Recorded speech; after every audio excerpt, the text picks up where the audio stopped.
1장 6절로 14절 말씀 봉독하시겠습니다.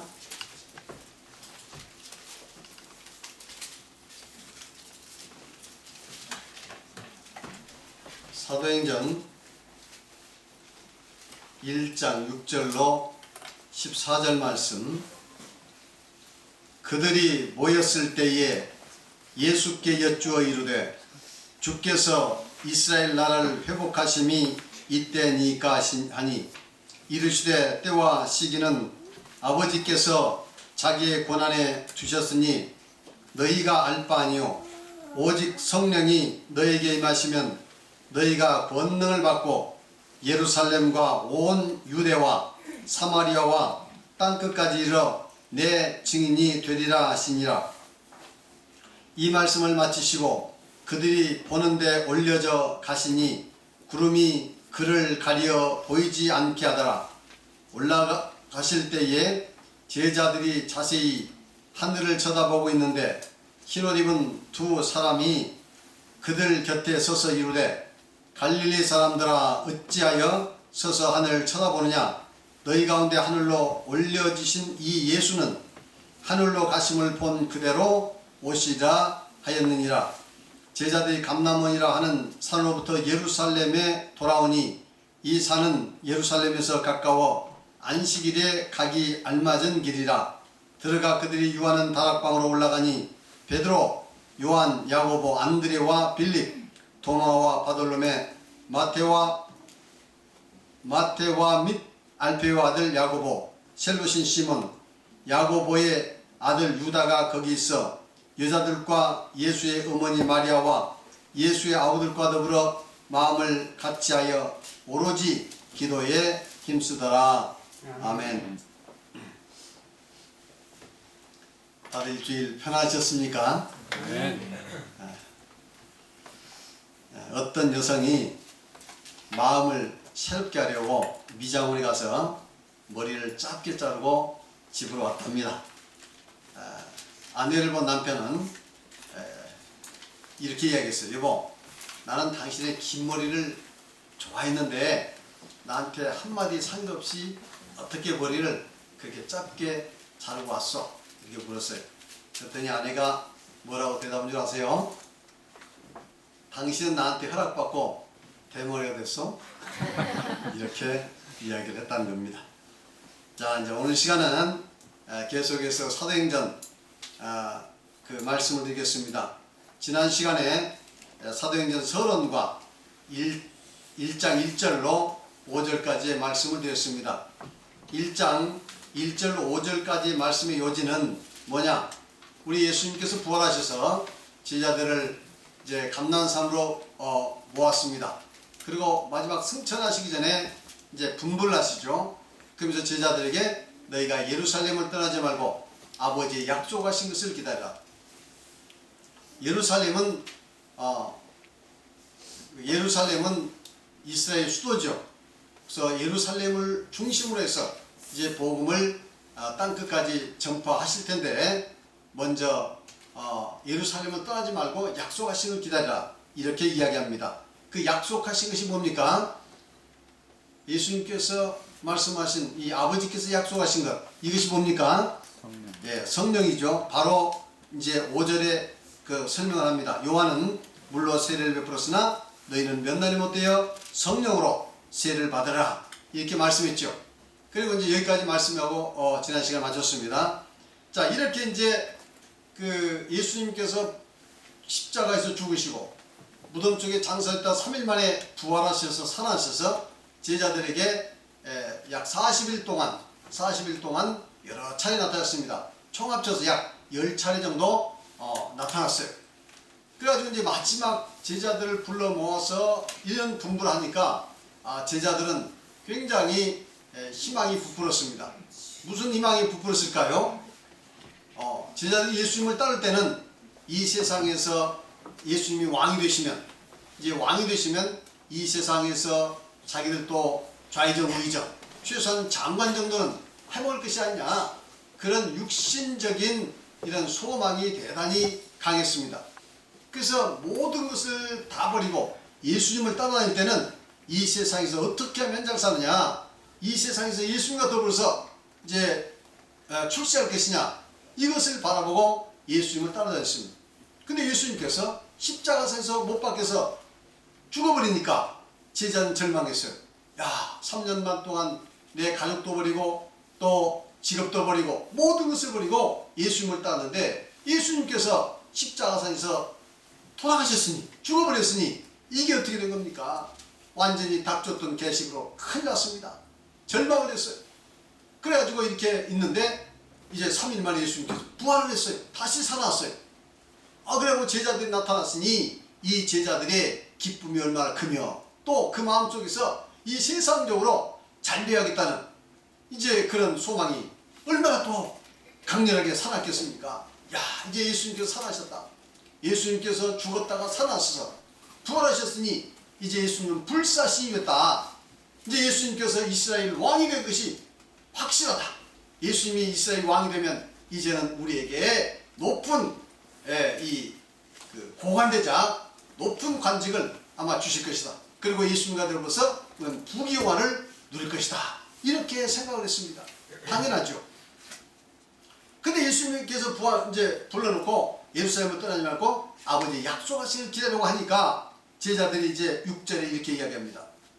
그들이 모였을 때에 예수께 여쭈어 이르되 주께서 이스라엘 나라를 회복하심이 있다니까, 여기서 이스라엘 나라를 회복한다는 말이 무슨 이야기입니까?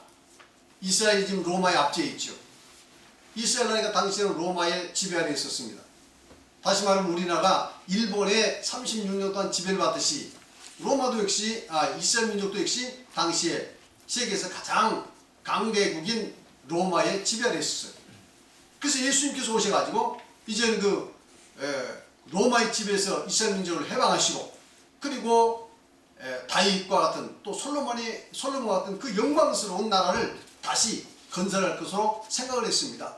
야, 지금 그때가 이때입니까? 왜냐하면 이스라엘 사람들은 메시아가 오면, 그리스도가 오면 장차 그러한 영광스러운 나라를 다시 건설할 것으로 이렇게 믿었습니다. 이거 우리로 말하면 광개토대왕 있죠. 광개토대왕이 얼마나 영토를 많이 넣겠습니까? 그래서 이름을 광개토, 영토를 많이 크게 개척했다, 그 뜻 아닙니까? 광개토대왕. 그래서 역사적으로 가장 넓은 땅을 이렇게 개척했죠. 그래서 사실 저기 동북아시아, 북간도 이쪽은 전부 우리 땅입니다. 지금 중국한테 다 뺏겨가지고 이렇게 있지만 과거에 우리 다 우리 땅이었어요. 어쨌든 광개토대왕이 큰 영토를 넓혔어요. 마찬가지로 이스라엘 역사 중에서 가장 큰 영토를 넓힌 왕이 바로 다윗입니다. 가장 영토를 많이 넓혔어요. 그리고 다윗 왕의 아들로서 솔로몬이 가장 영광스러운 그런 나라를 세웠습니다. 그러니까 다윗과 솔로몬의 그 영광스러운 나라를 다시 회복한다는 그런 이스라엘 민족들은 강력한 그런 소망이 있었고, 장차 메시아가 오면 그렇게 될 것이라고 믿었어요. 그래서 이제 제자들은 예수님이 그런 메시아가 더군다나 죽었다가 3일 만에 부활했으니, 불사신이 됐으니 이제는 이스라엘 왕이 돼서 그 영광스러운 나라를 건설할 것이다, 이렇게 믿은 겁니다. 그래서 지금 묻는 거예요. 이스라엘 나라를 회복하시기 때입니까? 그런 영광스러운 나라를 주님께서 이제 곧 건설하시겠습니까? 그 말은 예수님께서 곧 왕이 되시겠습니까? 왕이 되셔서 이 일을 하시겠습니까? 하고 지금 소망을 가지고, 기대를 가지고 묻고 있습니다. 그렇습니다. 제자들은 예수님을 따를 때 이 세상에서 얼마나 잘 살고 훌륭하게 되느냐, 큰 인물이 되냐, 이것이 관심이 있었어요. 그 예수님을 따를 때에 하늘나라의 소망이라든가 영적인 소망이라든가 구원이라든가 이런 것은 별 관심이 없었습니다. 아마 여기 오신 분 중에서도 예수를 믿은 이 동기가 첫 번째는 처음에 나올 때는 그러한 그 하늘나라든가 구원이라든가 하는 그런 근본의 그 문제에 대해서는 별 관심이 없을 수도 있습니다. 그저 교회 나와서 우리 가정 평화롭고 세상 또 잘 되고 모든 일이 형통하고 이렇게 이런 소망이 많이 있을 거예요. 저도 처음에 예수 믿을 때 그랬습니다. 처음부터 예수 믿을 때 하늘나라의 소망, 죽어서의 우리 인간의 문제가 어떻게 되는가, 존재의 문제, 이걸 생각하는 사람이 얼마나 있겠습니까? 제자도 마찬가지예요. 이제 제자들이 그래서 예수님께서 다시 이스라엘 왕이 될 것을 소망하면서 지금 묻고 있습니다. 그러니까 예수님께서 7절에 대답합니다. 이르시되 때와 시기는 아버지께서 자기의 권한에 주셨으니 너희는 알 바 아니오. 너 그런 거 신경 쓰지 마라. 그런 시기와 권한이란 때와 시기는 하나님께서 다 정해신 것이다. 그러니까 그게 신경 쓰지 말라고 이야기를 하는 것입니다. 그렇습니다. 우리 인생의 모든 때와 기한은 다 하나님께서 정하고 계십니다. 우리 역사의 흐름도 하나님께서 정하십니다. 온 우주 만물을 창조하셨고, 그리고 하나님께서 우주 만물을 다 지금 운행하고 계시고, 그리고 지금 인간이 이 세상에 태어나서 역사가 시작됐는데 이 역사의 모든 섭리도 다 하나님께서 주장하고 계신 줄 여러분 믿으시기 바랍니다. 우리 인간이 우리 역사를 진행시킨 것 같아도 그 배후에는 전능하신 하나님의 손길이 있음을 여러분 믿으시기 바랍니다. 그리고 우리 인간의 개인도 마찬가지입니다. 개인의 운명도 내가 내 운명을 내 마음대로 개척하고 내 마음대로 다 조정할 수 있는 것 같아도 그렇지 않습니다. 우리 인간의 운명마저도 사실은 하나님의 손길 안에 있다는 것을 여러분 기억하시기 바랍니다. 그래서 우리 인간이 하나님의 뜻을 따라서 내 뜻대로 살게 되면 물론 그래도 사라질 수는 있습니다. 그러나 하나님의 그 섭리 안에서 복된 삶을 누릴 수가 없어요. 우리가 하나님 앞에 나와서 진정한 하나님을 잘 섬기면서 하나님의 섭리를 믿고 우리가 하나님 때를 기다리면서 믿음으로 살면 반드시 하나님께서 놀라운 축복을 허락하여 주실 줄 믿습니다. 우리는 요셉을 통해서 그 사실을 잘 알지 않습니까? 요셉은 그가 형들의 시기질투를 받아서 저 애국으로 팔렸습니다. 종으로 팔렸어요. 노예로 팔렸어요. 그때 그 참담함이 얼마겠습니까? 형들이 시기질투해서 자기를 팔아버렸으니 죽으란 소리죠. 죽이려고 했다가 차마 죽일 수는 없어서 이제 팔았습니다. 그래서 그런 이 애국에서 극단적인 고통과 고난의 세월을 보냈어요. 아무런 소망이 없습니다. 암담합니다. 그런데도 하나님은 다 뜻이 있었어요. 섭리가 있었습니다. 자기 이스라엘, 자기 민족을 구원하고 그리고 기근에서 수많은 사람들을 구원할 하나님의 뜻이 있었어요. 그래서 그곳에 가가지고 이 무려 약 10년 이상을 종사지로 고생했고 또 옥에 갇혀가지고 그 고생을 했고, 근데 때가 되니까 하나님께서 이제는 요셉을 들어서 이스라엘 총리가 되가시고, 그리고 이제는 7년의 대기근이 있을 때 이 기근을 잘 슬기롭게 넘기는 그런 놀라운 하나님의 뜻을 이뤘습니다. 이걸 봤을 때 하나님께서는 각자의 그런 귀한 뜻인 줄 믿습니다. 그 하나님 뜻을 믿고 하나님 뜻을 기다리고 하나님의 선하심을 믿고 또 합력하여 선을 이루어 주실 것을 믿고 우리가 믿음으로 나가면 하나님께서 반드시 우리를 향한 좋은 뜻을 우리 삶 속에서 주시고 하나님께 영광을 돌리시며 더 많은 삶의 덕스러운 인생이 될 수 있을 줄 믿습니다. 그 다음에 8절에 보니까 오직 성령이 너희에게 임하시면 너희가 권능을 받고 예루살렘과 온 유대와 사마리아 땅까지 이르러 나의 증인이라. 이제 본론을 말씀하십니다. 너희가 성령이 임하시면, 성령이 임하시면 너희가 권능을 받고, 할렐루야. 사실 이제 성령 받는 것이 가장 중요합니다. 성령을 받게 되면 뭘 받는다고요? 권능을 받게 된다. 그래서 예루살렘과 온 유대와 사마리아와 땅끝까지 이르러 나의 증인이 될 것이다. 이렇게 이야기합니다.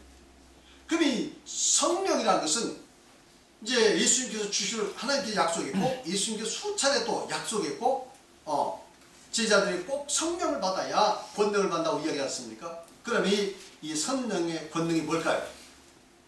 이 성령의 권능은 사실 이 권능 중에서 가장 큰 권능은 죄사함의 권능입니다. 우리 인간적인 눈으로 볼 때는 큰 권세, 대통령이라고 얼마나 큰 권세입니까? 그렇죠? 그 다음에 큰 기업을 가진 삼성이 이건희 회장, 그럼 얼마나 대단한 그 힘이 있습니까? 능력이 있죠.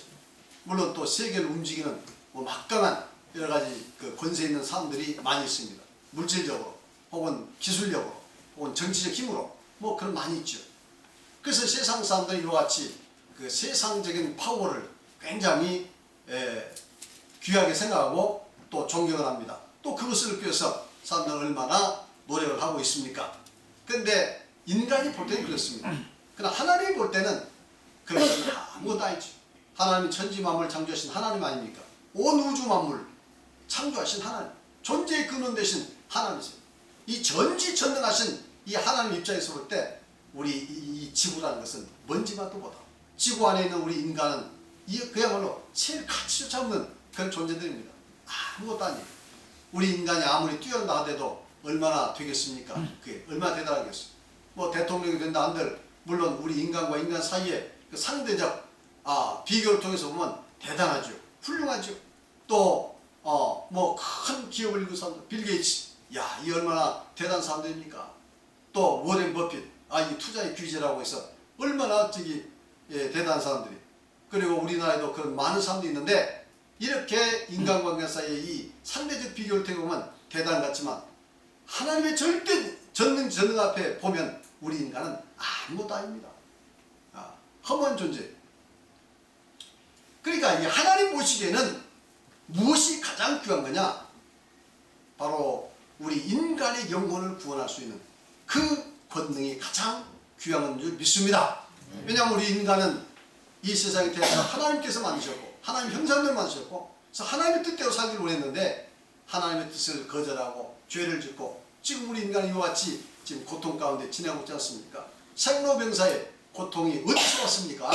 이게 다 우리 인간의 죄 때문입니다. 인간이 왜 늙어갑니까? 여러분들 과학자들이 아무리 인간의 노화를 연구해도 그 비밀을 알 수가 없습니다. 왜 늙어야 하는지, 세포는 끊임없이 새롭게 바뀌는데 왜 늙어갑니까? 이걸 밝힐 수가 없어요. 여기에 계신 우리 의사분도 계시고 다 또 약사분들도 계시고 하지만, 그럼 정말 우리 인간이 왜 늙어갑니까? 왜 또 죽어야 합니까? 그 이유가 뭐예요? 모든 것이 그러니까 그러려고 받아들이긴 하지만 그 이유는 밝힐 수가 없습니다. 그러나 이것은 우리 인간은 원래 하나님께서 영원히 살도록 창조됐지만 우리 인간이 죄를 짓고 하나님 뜻을 거역하고 나가니까 우리 죄성이 우리 인간에 들어와서 우리 인간은 이제 죽게 되었습니다. 그래서 늙게 되고 병들게 되고 죽는 그런 운명에 처하게 된 겁니다. 그래서 우리가 이렇게 이제 죽고 나면 우리 영혼이 하나님께서 심판받는데 어떻게 된 겁니까? 모든 사람들은 죽으면 다 끝이다. 죽으면 뭐 아무것도 남지 않다고 생각하지만 성경은 분명히 이야기합니다. 한 번 죽는 것은 사람에게 정하신 것이요, 그 후에는 뭐가 있다고요? 심판이 있다. 심판이 있다. 그래서 하나님께서 반드시 심판을 받습니다. 그래서 우리 인간이 죄진 인간은 영원한 지옥의 형벌을 받을 수밖에 없는 운명의 죄이다. 그것은 아무리 부인해도 있는 것은 사실입니다. 아무리 손을 태양을 손으로 가리면서 태양이 안 보이니까 없다라고 부인한다고 해서 태양이 없어집니까? 없다라고 부인한다고 해서 있는 것이 없어지지 않습니다. 천지만물 창조하신 하나님, 보이지 않으니까 내가 아무리 부인해도 여전히 하나님은 존재하십니다. 할렐루야. 아멘. 우리 인간의 영혼을 우리가 아무리 부인해도 우리 인간의 영혼은 존재합니다. 공기가 보이지 않는다고 해서 아무리 부인해도 공기는 존재합니다. 마찬가지로 장차 하나님께 심판을 받아서 우리 인간의 죄인이 영원한 지옥에 형벌을 받는 것 아무리 우리가 부인해도 이 하나님께서 정해주신 그 사실은 없어지질 않습니다. 그래서 우리가 지금 예수 믿는 것이 가장 핵심은 뭡니까? 죄에서 구원받아서 영원한 하나님 아니겠습니까? 믿습니까? 아멘. 그것이 진정한 믿음입니다. 믿음의 목적입니다. 물론 하나님의 자녀에서 이 세상에서 건강하게 삽니다. 그리고 가정이 화목하게 잘 됩니다. 세상의 일도 하나님께서 형통하도록 해주신다고 약속을 했습니다.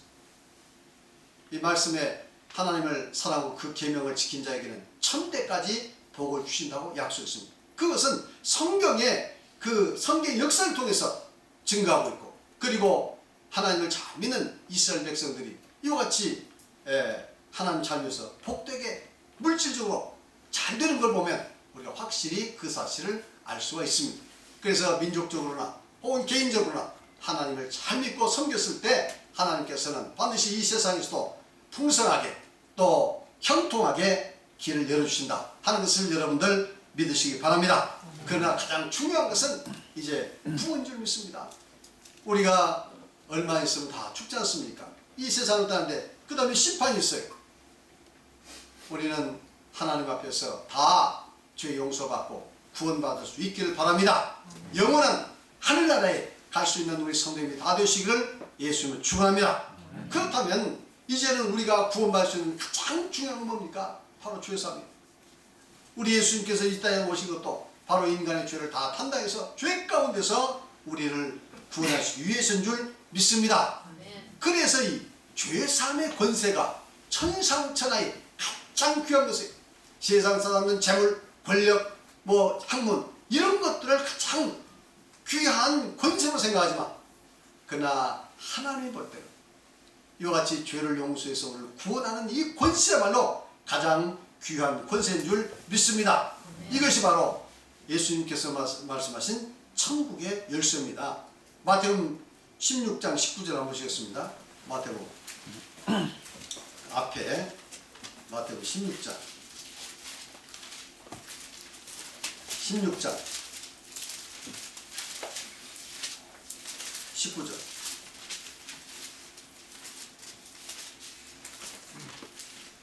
18절로 19절 다같이 시작. 또 내가 내게 이르노니 너는 베드로라. 내가 이 반석 위에 내 교회를 세우리니 음부의 권세가 이기지 못하리라. 내가 천국의 열쇠를 내게 주리니 내가 땅에서 무엇이든지 매면 하늘에서도 매일 것이요 내가 땅에서 무엇인지 풀면 하늘에서도 풀리리라 하시고, 여기서 보면 예수님께서 베드로에게 이야기합니다. 내가 내 반석 위에 내 교회를 세우겠다. 그래서 음부의 권세가 이기지 못하다. 이 음부의 권세라는 것은 죽음의 권세, 멸망의 권세, 지옥의 권세입니다. 우리 인간은 죄를 지면 다 멸망할 수밖에 없고 죽을 수밖에 없고 다 지옥 갈 수밖에 없잖아요.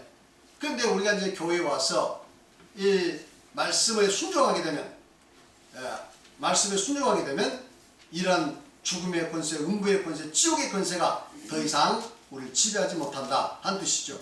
그러면서 천국의 열쇠를 내가 준다. 천국의 열쇠. 천국의 열쇠라는 건 천국을 들어갈 수도 있고 문을 열어서 들어가게 할 수 있는 그 열쇠 아닙니까?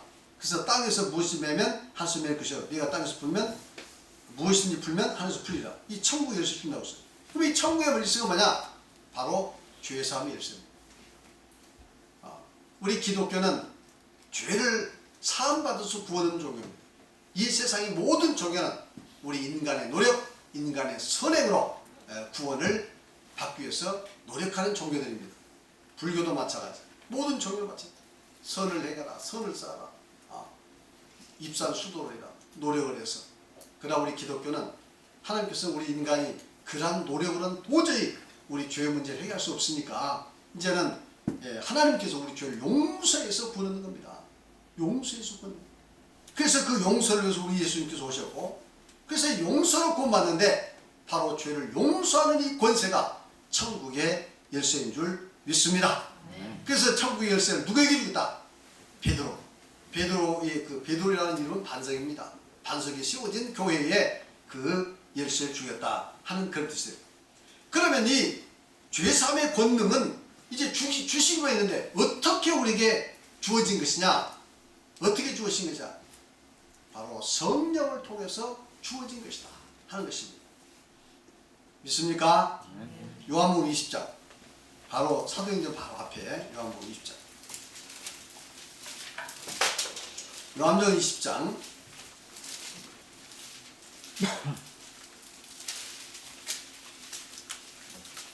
21절로 23절 21절 23절 요한복음 20장 다같이 시작. 예수께서 또 이르시되 너에게 평강이 있을지어다. 아버지께서 나를 보내신같이 나도 너희를 보내노라. 이 말씀을 하시고 그들을 향하여 하나사 숨을 내쉬며 이르시되 성령을 받으라. 너희가 누구의 죄든지 사하면 사해질 것이요 누구의 죄든지 그대로 두면 그대로 있으리라 하시니라. 우리 예수님께서 이제 제자들 부활하신 후에 제자들에게 나타나서 아버지께서 나를 보내신같이 나도 너희를 보내노라. 이제 그 사명을 위임하는 겁니다. 예수님께서 하나님께서 보내서 이 땅에 오셨죠. 그래서 우리 인간의 모든 죄를 지고 다 십자가에 못 박혀 돌아가셨죠. 그거 죽었다가 3일 만에 부활하셨어요. 그러고 나서 이제 제자들을 이야기합니다. 하나님 나를 보내시니 나도 늘 보냈는데 그 다음에 이제 보내는 데 있어서 가장 중요한 이야기를 하십니다. 이 말씀하시고 그들을 향하여 숨을 내쉬며 가르치되 성령을 받아라. 성령을 받아라 하시죠. 지금 마지막 부활하실 그 감람산에서도 너희가 예루살렘을 떠나지 말고 아버지의 약속하신 기다려. 요한은 물로 세례를 베풀었으나 너희는 몇 날은 부터에 뭘로? 성령으로 세례 받으라 하시잖아요. 지금 성령 받아 이겁니다.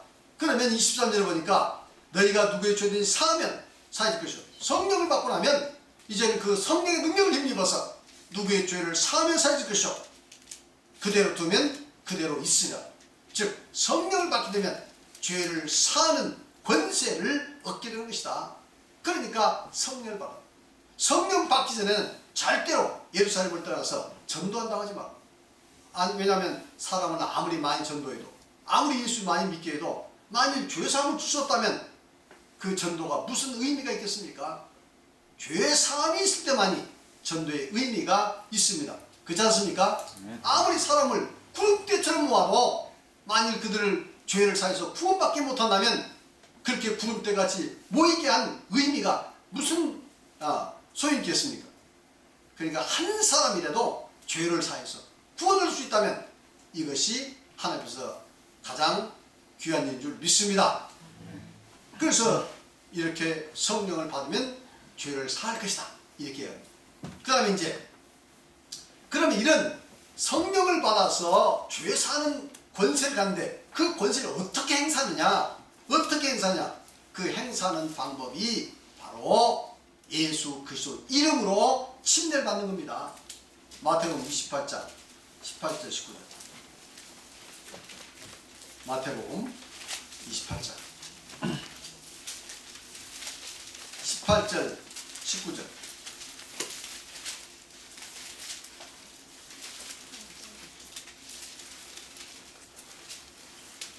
아, 17절로 19절. 다 같이 봉독하겠습니다. 시작.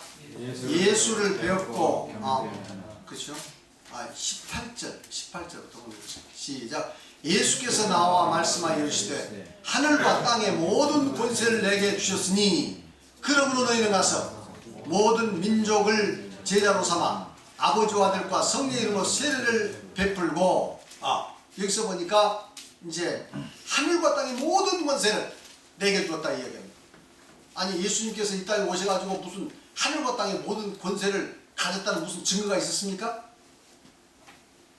뭐 예수님께서 우리 인간과 비슷하게 오셔가지고 물론 우리 인간보다 조금 능력은 많이 행하셨죠. 뭐 병 고치고 죽은 자를 살리시고 그 소경을 눈 뜨게 하시고 그리고 무슨 나병 자를 낫게 하시고 무슨 많은 기사적을 행했지만 그러나 하늘과 땅의 모든 권세, 하늘과 땅의 모든 권세를 그렇게 어마어마한 권세를 우리 예수님께서 행사한 적 보셨습니까?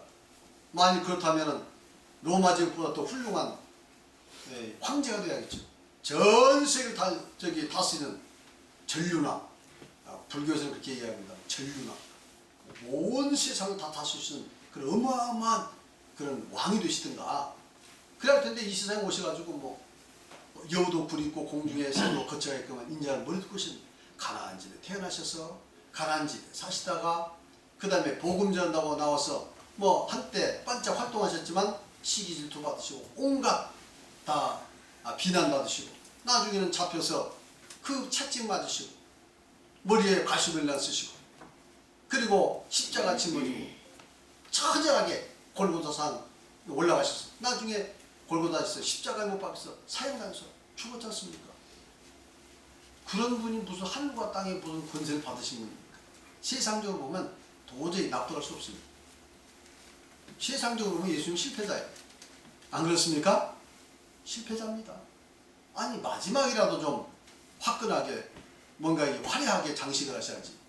마지막에 잡히셔가지고 그 고통당하죠. 그 처절하게. 그게 무슨 꼴입니까? 인간적으로 보면 예수님은 실패자예요. 여러분이 만일 예수 믿어서 그 지경 된다면 믿겠습니까? 내가 예수 믿었더니 잘 나가다가 갑자기 사업이 쫄딱 망하고 집안이 풍비박산이고 병이 들어가지고 온몸 병이 들고 남들한테 저기 또 뭐 사람들한테 돌로 두들겨 맞고 많이 이렇게 해서 천사들이 죽었다면 이게 무슨 성공한 인생입니까? 실패한 인생이지. 그러니까 인간적으로 보면 육신적인 눈으로 보면 예수님은 완전히 실패다. 그런데 하나님의 눈으로 볼 때는 예수님은 하늘과 땅의 권세를 다 가신 거죠. 그래서 부활승천 하셔가지고 제자들에게 내가 아버지께서 내게 이 하늘과 땅의 권세를 내게 주셨으니까 나도 너에게 그 권세를 줘서 너는 가서 모든 족속을 지어삼아 아버지와 성령으로 세를 주고 내가 내게 분부한 모든 말을 지키게. 그래서 이제는 이렇게 이 분부를 가지고 제자들이 이제 성령을 기다려서 성령 받은 후에 가서 복음을 전하게 된 겁니다. 누구 이름으로? 가는 곳마다 예수님을 전하고 믿는 자들에게 예수님으로 세를 주어서 다 죄사함을 전하게 되는 겁니다. 이제 그 내용은 앞으로 사도행전을 통해서 시리즈로 계속 공부를 하게 될 것입니다. 자, 그래서 이렇게 해서 예수님께서 이제 분부를 다 마치셨어요. 성령이 내 힘에 임하시면 너희가 권능을 받고 예루살렘과 온 유대와 사마리아 땅끝 이르러 누구적인 예수의 증인이 되라. 그래서 사실 우리 성도님들도 우리 이 진리를 깨달으면 성령 받고 이제는 진리를 깨닫고 우리도 증인이 될 줄 믿습니다. 한 사람에게도 이 복음을 전해서 그들의 영혼을 구원할 수 있는 그런 증인이 되시기를 바랍니다. 자, 이렇게 있는데 그러면서 예수님께서 바로 이제 승천을 하시죠. 하늘로 이제 그 승천 들려 올림을 받습니다. 9절 이 말씀을 마치시고 그들이 보는 데서 올려져 가시니 그들이 누구죠? 제자들. 제자들이 보는 데서 올려가시니 구름이 그를 가려 보이지 않게 하다. 갑자기 예수님께서 풍선 이 수소를 집어넣습니까? 풀에 뭔 가스를 집어넣죠? 헬륨가스. 헬륨가스를 딱 집어넣은 풍선이 이제 갑자기 올라가지 않습니까? 그죠? 딱 실로 매놨는데 갑자기 실이 딱 끊기면 그냥 하늘로 올라간다는 거죠. 마치 예수님께서 그와 같이 이제 하늘로 둥둥 떠서 올라가는 겁니다. 하늘도 축구. 이 광경을 봤을 때 제자들이 얼마나 신기했겠습니까? 얼마나 놀랐겠어요.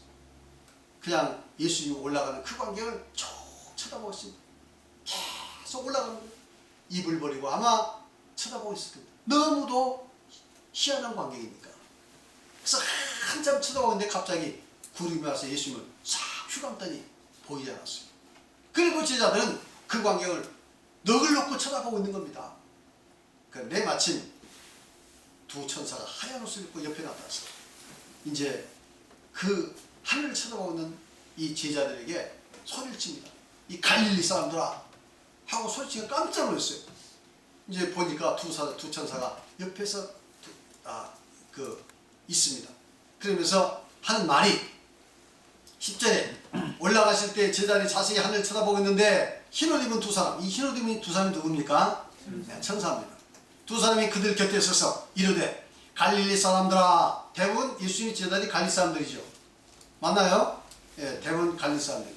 갈릴리 사람들아 어찌하여 서서 하늘을 쳐다보냐. 너희 가운데 하늘로 올려지신 이 예수는 하늘로 가심을 본 그대로 오시라 합니다. 너희들 지금 하늘로 올라가는 그 광경을 보았는데 바로 예수님께서 그 광경대로 다시 언젠가는 오실 것이다. 예수님의 재림을 지금 약속을 하죠. 그래서 예수님의 다시 오실 이 약속은 대단히 중요한 겁니다. 그래서 우리 성도들의 최대의 소망은 예수님께서 다시 오실 이 소망이에요. 재림의 소망. 이것을 디도서 2장 13절에 보면 바울 사도는 복수는 소망과 우리의 크신 하나님 구주 예수 그리스도의 영광이 나타나심을 기다리겠습니다. 이 예수 그리스도의 다시 오심에 대한 이 소망은 복스러운 소망이다. 이렇게 이야기합니다. 복된 소망이다.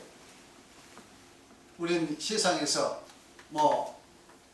짧은 세상에서 우리 잘 살아야죠. 평안하게 살아야죠. 복되게 살아야죠.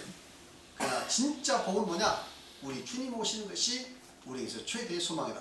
우리 주님 오실 때 이제는 만물이 변화돼서 우리가 영원한 하늘나라에 들어가는 거 아니겠습니까? 그래서 우리 예수님의 오심을 진정으로 소망하는 우리 성도님들이 되시길 바랍니다. 그래서 계시록 22장 20절에 보면 이것들을 증언하신 이가 이르시되 내가 진실로 속히 오리라 하거늘 아멘 주 예수여 오시옵소서 하고 이제 마지막 성경이 끝납니다. 그러니까 성경 그 66권 제일 마지막 계시록인데 계시록이 총 몇 장이냐면 22장입니다. 제일 마지막 장. 제일 마지막 장, 제일 마지막 부 22장 21절이 마지막인데 20절에 이제 뭐라고 하냐면 주에서 아멘 주에서 으시옵소서 이렇게 지금 주 예수님이 다시 오심을 대망하면서 성경이 끝난다. 그래서 아멘 주에서요 오시옵소서 오시옵소서 이 말을 이제 헬라어로 보면 마라나타 이렇게 얘기합니다. 그래서 초대교회 우리 신도들은 정말 핍박 속에서 고난 속에서 예수님께서 꼭 내 생에 다시 오실 것을 믿고 재림의 그 신앙으로 믿음 생활을 했습니다. 그래서 저희들도 우리가 이 예수님의 재림에 대해서 내 생에 우리 주님께서 오실 것이라는 믿음을 가지고 우리가 신앙생활을 합니다. 만일 내가 살아생전에 예수님 오시지 않는다 하더라도 내가 죽는 그 순간이 바로 예수님을 만나는 순간이 되는 것이다. 아시겠죠? 그래서 역사적인 종말은 예수님께서 이렇게 공중에서 다시 재림하시지만 개인의 종말은 내 생명이 끝난 날이 바로 예수님을 맞이한 날이다. 그래서 우리는 내 생에 내 이제 죽게 되면 우리 주님을 만나니까 얼마 남지 않잖아요. 그래서 예수님의 그 재림 또 예수님의 다시 만남을 사모하면서 사는 믿음 생활을 경건하게 하는 우리 성도님 되시길 예수님을 축원합니다. 아멘. 그래서 계시록 1장 7절도 보면 그렇게 말씀하고 있어요. 계시록 1장 7절. 계시록 1장 7절.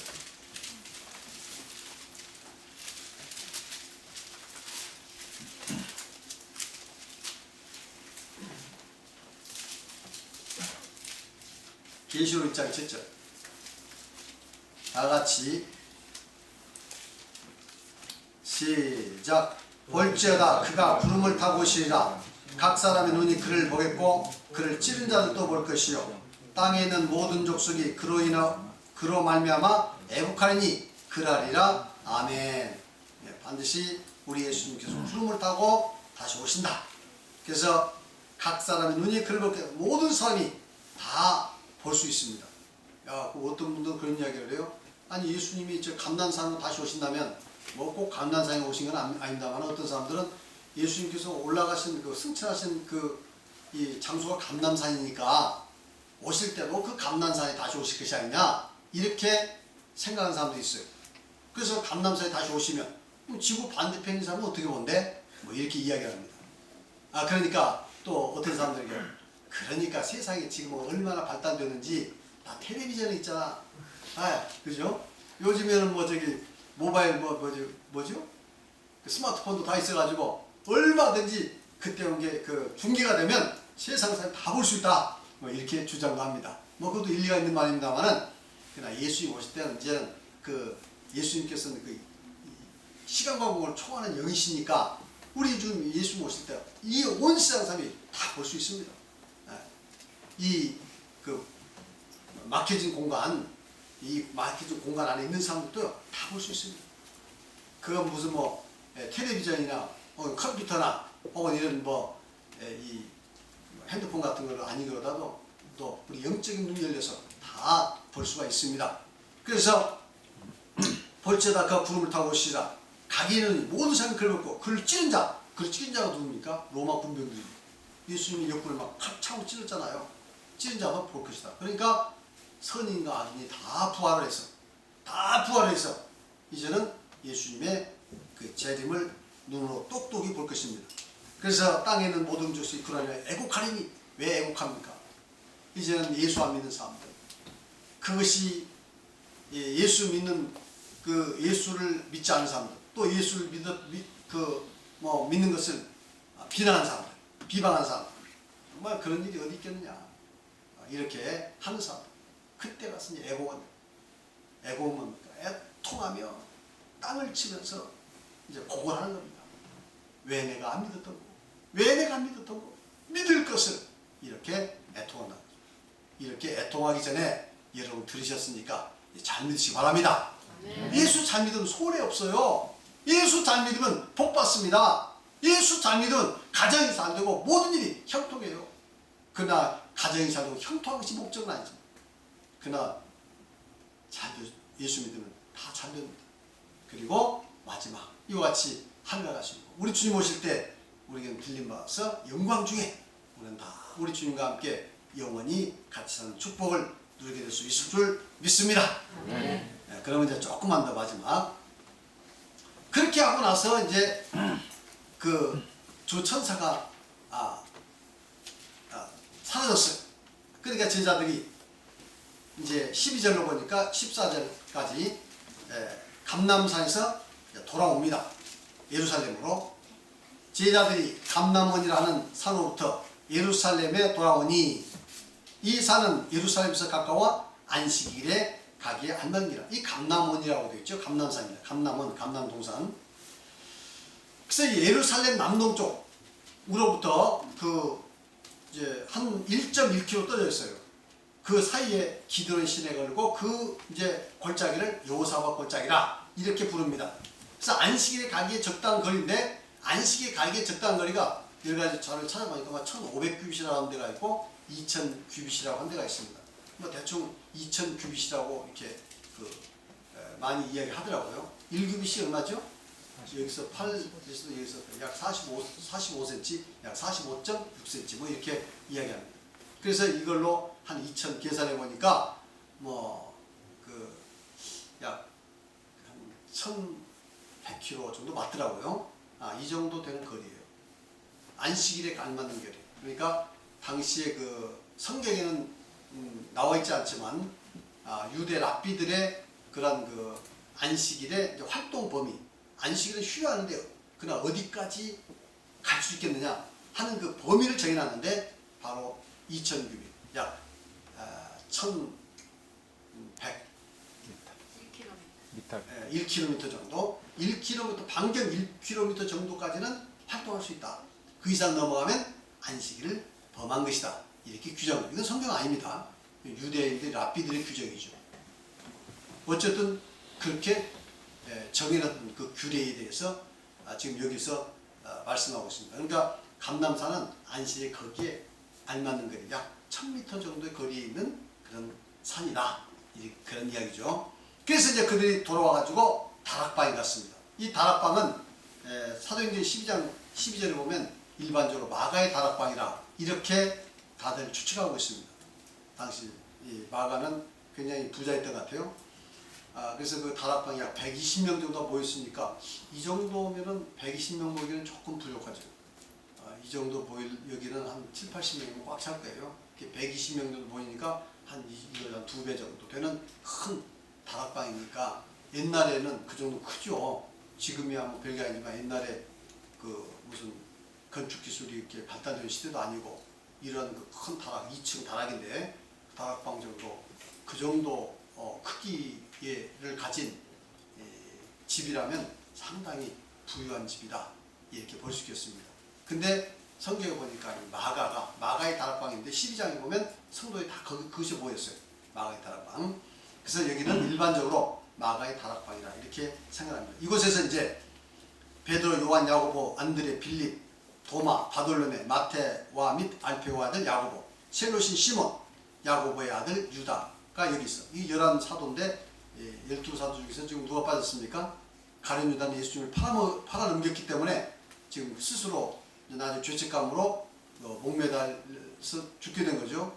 그래서 나중에 이제 어떻게 이게 그 목매를 달았는데 그 나무 가지가 썩은 가지였는지 아니면 그게 부러져가지고 툭 떨어져서 마치 그 밑에가 그 뾰족한 바위가 있었던 거예요. 배가 찔려가지고 배가 터져서 창자가 흘러나왔다. 이 성경은 기록을 하고 있습니다. 하여튼 비참하게 최후를 마쳤어요. 그 이름은 여기 기록되지 않습니다. 그리고 14절 여자들과 예수의 어머니 마리아와 예수의 아우들, 예수의 아우들은 육신의 아우들입니다. 살아생전에는 육신의 아우들이 예수님을 안 믿었습니다. 잘 안 믿었어요. 그런데 예수님 돌아가신 후에 예수님을 이제 알게 되고 부활하신 후에 이제 예수님을 믿게 됐습니다. 그래서 예수님의 그 아우들은, 육신적 아우들은 이 성경을 보면 야고보, 요셉, 유다, 시몬 이렇게 네 사람으로 보여지고요. 또 자매들도 있습니다. 딸들도 있었어요. 그 여자 형제간도. 그 여자 형제간들의 이름은 나타나 있지는 않습니다. 이 중에서 야고보는 나중에 예루살렘의 감독이 되고 그리고 성경에 야고보서를 쓴 그런 이 사람이 됐습니다. 그리고 유다는 유다서를 썼죠. 유다서 나중에 보면 성경에 맨 뒤에 유다서였죠. 그 예수님의 육신의 동생 그 동생 유다의 글이다 이렇게 볼 수 있겠습니다. 그래서 이렇게 이제 다 모여가지고 오로지 기도에 전념을 했습니다. 무슨 기도를 했겠습니까? 오로지 마음을 같이 오로지 기도에 힘쓰다. 그래서 돌아가지고 그 다락방에서 간절히 기도했어요. 그래서 열흘 만에 이제 성령 받잖아요. 나중에 사도행전 이제 2장에 보면 성령 받는 그 광야에 나오지 않습니까? 여기서 이제 50년을 성령 받는데 한 열흘 동안 간절히 기도한 거예요. 이게 밤낮으로 기도한 거예요. 마음을 갖춰서 힘을 다했어요. 그래서 사실 이 교회 공동체의 가장 중요한 점은 예배도 중요하지만 기도하는 데 있습니다. 그래서 앞으로 우리 성도님들이 앞으로 이 분산 참비가 좀 기도를 많이 하는 교회가 됐으면 좋겠습니다. 그래서 성령 충만받고 하나님의 능력이 역사가 일어날 수 있길 바랍니다. 기도하지 않는 곳에는 하나님의 역사가 있을 수가 없어요.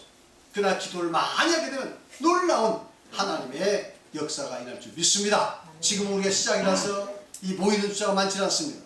또 금요일날 특별히 우리가 지금 금요일날은 성령 기도를 합니다. 성령 특별 기도래요. 성령 충만 기도. 그래서 많이 모이질 않아요. 그래서 앞으로는 사실 이 금요일 저녁 기도에 많이 나오셔서 기도를 많이 해가지고 여러분들의 그 소원이 기도를 통해서 성취되시기 바랍니다. 믿음이 자라고 그 다음에 믿음의 능력을 얻게 되고 그래서 우리 기도를 통해서 우리 가정이 평안하고 마귀 역사를 물리치고 그리고 우리가 한 모든 사업에도 하나님의 놀라운 역사가 일어날 수 있도록 여러분들 금요일날 나와서 많이 기도해 주시길 바랍니다.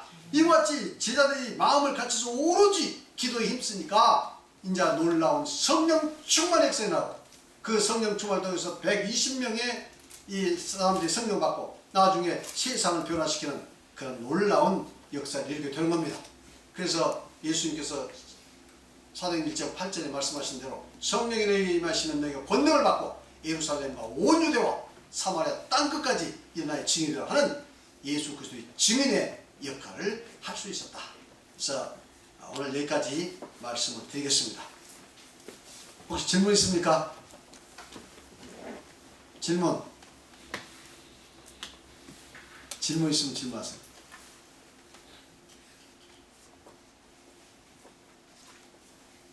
제가 설명을 충분히 잘 드렸습니까? 자, 이해하셨어요? 아니면 아무것도 몰라서 아니면 질문할 것이 없을 만큼 모든 것을 다 알았어. 자, 어쨌든 감사합니다. 기도하시겠습니다.